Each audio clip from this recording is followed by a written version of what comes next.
ఓం మహాగణాధిపతయే నమః. ఓం గురుభ్యో నమః. ఓం శ్రీమాత్రే నమః. పరమేశ్వర స్వరూపమైనటువంటి జ్యోతిష, వాస్తు మరియు ఇతర అనేకమైనటువంటి శాస్త్రములను మనకు అందించినటువంటి మహర్షులకి నమస్కారం. హయగ్రీవ హయగ్రీవ హయగ్రీవేతి యో వదేత్తస్స నిస్సరతే వాణి జనుకన్యా ప్రవాహవత్. అరుణాం కరుణాతరంగితాక్షీం ధృతపాశాంకుశపుష్పబాణచాపాం అనిమాదిభిరావృతాం మయూకైః అహమిత్యేవ విభావయే భవానీం. శ్రీమాత్రే నమః. ప్రేక్షకులకి ఆ లలితాంబిక అమ్మవారి యొక్క అనుగ్రహం పరిపూర్ణంగా కలగాలని మనస్ఫూర్తి కోరుకుంటూ మనం ఈరోజు చెప్పుకోబోయే టాపిక్ 25వ తేదీ మే నుంచి 31 మే వరకు ఉన్నటువంటి గ్రహస్థితి ఏ విధంగా ఉంది, తద్వారా 12 లగ్నాల వారికి మరియు లగ్నం తెలియని వారి రాసుల వారికి ఏ విధంగా ఉండబోతుంది. ముఖ్యంగా లగ్నానికే ప్రాధాన్యత ఇవ్వండి. అలాగే ఇక్కడ గమనించుకున్నట్లయితే అసలు గ్రహస్థితులు మిథునంలో గురువు, కర్కాటకంలో కుజుడు, కన్యా రాశిలో ఉన్నట్టుగా కొన్ని యాప్స్లో సింహంలోకి కేతు వచ్చేసినట్టు చూపిస్తాడు. కాకపోతే రెండిట్లో ఉంటే ఎటువంటి ఫలితాలు వస్తాయి కూడా మనం చెప్పుకుందాం, రాహుకేతువులు మారితే కనుక. అదేవిధంగా శుక్ర, శని, రాహువులు ప్రధానంగా ఇక్కడ మీనరాశిలోని, చంద్రుడు మేషం నుంచి మిథునం, కర్కాటకం వరకు సంచరిస్తాడు ఈ వారం మొత్తము కూడా. రవి, బుధులు చూసుకున్నట్లయితే మనకి ఈ యొక్క వృషభ రాశిలో ఉండడం జరిగింది. ఈ యొక్క గ్రహస్థితిని అనుసరించి ద్వాదశ లగ్నాల వారికి లేదా రాసుల వారికి ఏ విధంగా ఉండబోతుంది అనేటువంటి విషయాలు చెప్తుంది నేనైనప్పటికీ కూడా చెప్పిస్తుంది సాక్షాత్ లలితామ్మవారిగా భావిస్తూ ఒక్కొక్క లగ్నం గురించి మనం తెలుసుకుందాం. మీన లగ్నము, మీన రాశి. మీనం వారికి టెన్షన్ ఏమిటంటే ఏలినాటి శని రాశిలో తిరుగుతుంది. ఒకటే చెప్తాను, ఏలినాటి శని ఉన్నా, అర్ధాష్టమ శని ఉన్నా, అష్టమ శని ఉన్నా మీ జీవితాలు ఏమీ ఆగిపోవు, శ్రమతో నడుస్తూ ఉంటాయి. కొంచెం నిందలు పడుతూ ఉంటారు. మంచి వర్క్ చేస్తున్నా కస్టమర్ సాటిస్ఫాక్షన్ అవ్వడు. మీకు తెలిసి పర్ఫెక్ట్ వర్క్ చేశారని కానీ ఇంకా ఏదో ఎక్స్పెక్ట్ చేస్తూ ఉంటాడు, నింద పడుతూ ఉంటుంది. అది ఒక్కడే మీరు ఆపుకోగలిగితే అన్ని విధాలా బాగుంటుంది. అయితే మీకు రావాల్సిన ధనం ఏదైతే ఉంటుందో పెద్ద మొత్తంలో, అది ముఖ్యంగా 25, 26, 27, 28, 31 తేదీ చాలా అనుకూలంగా ఉంది ధనం రావడానికి. మరియు రుణాలు తీర్చడానికి కూడా అనుకూలంగా ఉంది ఆ రోజులు పర్టికులర్గా మీకు. అదేవిధంగా కాస్త కొంచెం అంటే ఈ బిజినెస్ రిలేటెడ్ లేనట్లయితే చేసే ప్రయత్నాలు సక్సెస్ అవ్వట్లేదనే స్ట్రెస్ కొంచెం ఎక్కువగా ఉంటూ ఉంటుంది ఈ వారం మీకు. కాకపోతే మీరు ఏదైతే ల్యాండ్ రిలేటెడ్ సంబంధించిన విషయాల్లో ఇష్యూస్ ఏవైతే ఉన్నాయో, గురువు 4వ స్థానంలోకి మారినందుకు అవన్నీ క్లియర్ చేసుకుంటారు. నాట్ ఓన్లీ ల్యాండ్, మీరు ఏదైతే చూడండి మనకి బ్యాక్లాగ్స్ ఉన్నాయి చదువులో, అవి క్లియర్ చేసుకోవడము, తల్లిగారి ఆరోగ్య సంబంధించిన విషయంలో ఏదైనా డిస్టర్బెన్సెస్ ఉంటే అవి క్లియర్ అవ్వడము, పంచమంలో కుజుడు ఉన్నందుకు సంతానం విషయంలోని, ఫ్రెండ్స్ విషయంలో కూడా కొంతవరకు డిస్టర్బెన్సెస్ వస్తూ ఉంటాయి, అదొకటి చూసుకోవాలి. వివాహ ప్రయత్నాలు కేతు ఎలాగో మీకు తర్వాత ఈ వారం తర్వాత మారిపోతున్నట్టు కాబట్టి ఆ ప్రయత్నాలు కూడా తర్వాత వారం నుంచి సఫలీకృతం అవుతాయి. అలాగే మరొక విషయం ఏంటంటే ఇక్కడ గమనించుకున్నట్లయితే మీ యొక్క జీవిత భాగస్వామికి కూడా కొత్త కోర్సెస్ చేయడము, అందులో ముఖ్యంగా MBA లాంటివి, బిజినెస్ రిలేటెడ్ సంబంధించిన, టీచింగ్ రిలేటెడ్, బ్యాంకింగ్ రిలేటెడ్ సెక్టార్స్కి సంబంధించినటువంటివి ఏవైతే ప్రయత్నాలు చేస్తుంటారో ఇప్పుడున్నటువంటి గోచారం అటువంటి వాటికి చాలా అనుకూలంగా ఉంది, అందులో ఎటువంటి సందేహం లేదు. వ్యాపారాల్లో ఇన్వెస్ట్మెంట్ చేసే విషయంలో, వ్యాపారాల్లో ఎక్కువ ఏదో లాభం వస్తుందో తొందరపడి చేసేటువంటి నిర్ణయాలు తీసుకోకండి. ఇక మీరు చేయవలసినటువంటి దేవత ఆరాధన ఏమిటి అని చెప్పి చూసుకున్నట్లయితే ముఖ్యంగా సుబ్రహ్మణ్యేశ్వర స్వామి ఆరాధన, రాజరాజేశ్వరి అమ్మవారి యొక్క ఆరాధన చేయండి. అన్ని విధాలా మీకు బాగుంటుంది. మరియు గోవు కాస్త క్యారెట్స్ తినిపిస్తూ ఉండండి. మంగళవారాలు ఎట్టి పరిస్థితుల్లో ఎటువంటి తొందరపాటు నిర్ణయాలు మీరు తీసుకోకండి. నేను ఈరోజు మీకు చాలామందికి ఉన్నటువంటి సందేహం ఒకటి నేను మీకు క్లారిటీ ఇస్తాను. జన్మజాతకం చూసుకొని ఏమండి మాకు ఫలానా యోగం ఉంది, బుధాదిత్య యోగం ఉంది, గజకేసరి యోగం ఉంది, లేకపోతే పంచమహాపురుష యోగాలు ఇన్ని యోగాలు ఉన్నాయన్నారు, మరి నా జీవితం ఎందుకు ఇలా ఉంది అనేటువంటి దాంతో చాలామంది ఇబ్బంది పడుతూ ఉంటారు. దానికి నేను మీకు క్లారిటీ ఇస్తాను, గుర్తుపెట్టుకోండి. ఎప్పుడూ కూడా ఒక జాతక చక్రం తీసుకున్నప్పుడు యోగం ఉంది నిజమే, కానీ ఆ యోగం ఏమైనా పాపకత్తెరలో పడిందా, శుభకత్తెరలో పడిందా, అసలు ఆ యోగం అనుభవించేటువంటి మహాదశ వచ్చిందా రాలేదా?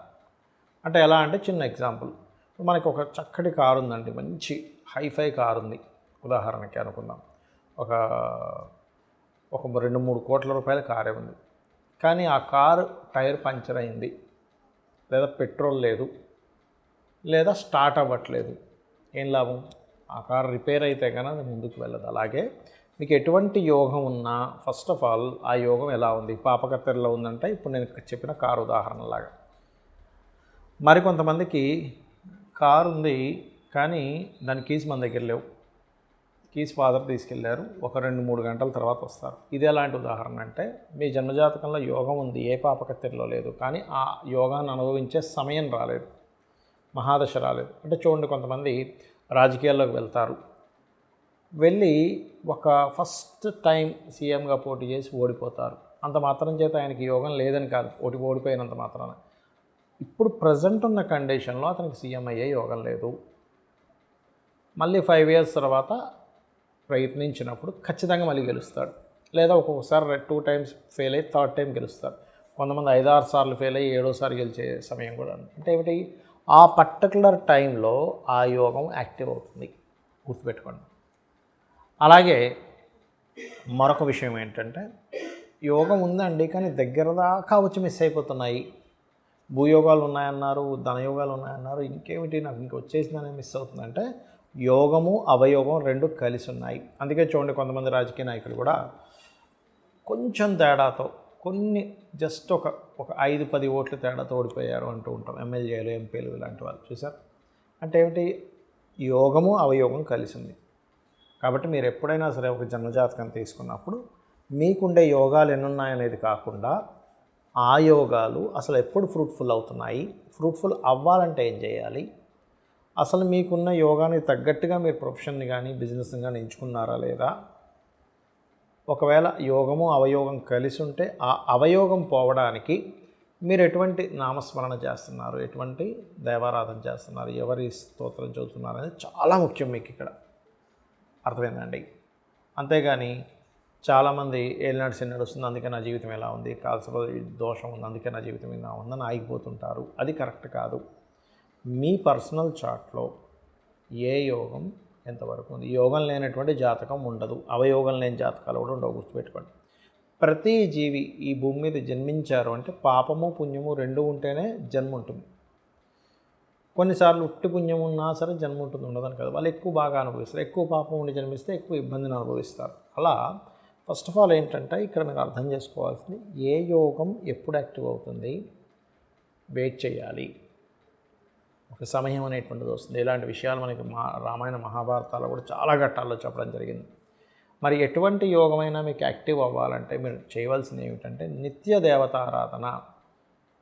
అందులో ముఖ్యంగా పంచోపచార పూజలతో చేసేటప్పుడు, అందులో ముఖ్యంగా గంధంతో చేసే పూజ పుణ్యాన్ని ఇస్తుంది. ఆ పుణ్యము మీ యొక్క పాపాలని దగ్ధం చేస్తుంది, గుర్తుపెట్టుకోండి. నిత్య దేవతారాధన, నిత్య గోసేవ, నిత్యము ఏదైనా మీకు దగ్గరలో ఉండే ఆలయానికి వెళ్ళి దర్శనం చేసుకుని రావడము, ఇవన్నీ కూడా మీకు చాలా మట్టుకు హెల్ప్ఫుల్ అవుతాయి, గుర్తుపెట్టుకోండి. నిత్యము ధ్యానం చేయడం లేనట్లయితే మంచి సత్సంగం లేదా గోసేవతో పాటు పేదవాళ్ళకి ఏదైనా పంచిపెట్టడం, ఇవన్నీ కూడా 100% మీ జన్మజాతకంలో ఉండేటువంటి బ్యాడ్ కాంబినేషన్ తీసేస్తుంది. అయితే ఇక్కడ మరొక విషయం ఏంటంటే, యోగాలు ఉన్నప్పటికీ కొంతమంది ఏదైతే అవయోగం ఉందో దానికి సంబంధించిన ప్రొఫెషన్లోకి వెళ్ళడం, దానికి సంబంధించిన కర్మలు చేయడం, దానికి సంబంధించిన బిజినెస్లు చేస్తూ ఉంటారు. అంటే ఏమిటి, దీనిలో ఇతనికి కలిసి రాదు అని ఉంది, పోయి అదే బిజినెస్ చేస్తాడు, లాస్ వస్తుంది. దీనిలో ఇతనికి ఈ సమయంలో ఇన్వెస్ట్ చేయకూడదని ఉంటుంది, పోయి అప్పుడే ఇన్వెస్ట్మెంట్ చేస్తాడు. ఈ సమయంలో ఇది సరైనటువంటిది కాదు అని ఉంటుంది, పోయి అప్పుడే ఆ కార్యక్రమాన్ని మొదలు పెడతాడు. సో మీకు యోగం అవయోగం ఎంత ముఖ్యమో మీ పర్సనల్ చార్ట్లో మీకు అసలు దేని ద్వారా కలిసి వస్తుందో తెలుసుకొని తద్వారా మీరు అడుగు వేయడం చాలా ముఖ్యమైనటువంటి అంశం. ఇక చాలామంది ఈ వార ఫలితాలు కానీ మాస ఫలితాలు కానీ చూసుకునేటప్పుడు కూడా చాలామంది ఏంటంటే, ఏమిటోనండి ఈ వారం ఇలా ఉంటుంది అలా ఉంటుందని భయపడుతుంటారు. ఒకటి చెప్తాను, మీ పర్సనల్ చార్ట్లో కనుక మంచి యోగం ఉన్న మహాదశ నడిచినా మీకు ఈ గోచారంలో ఉండేటువంటి ఫలితాలు పెద్దగా ఇబ్బంది పెట్టవు. ఇది ముఖ్యంగా గుర్తుపెట్టుకోండి. శ్రీమాత్రే నమః.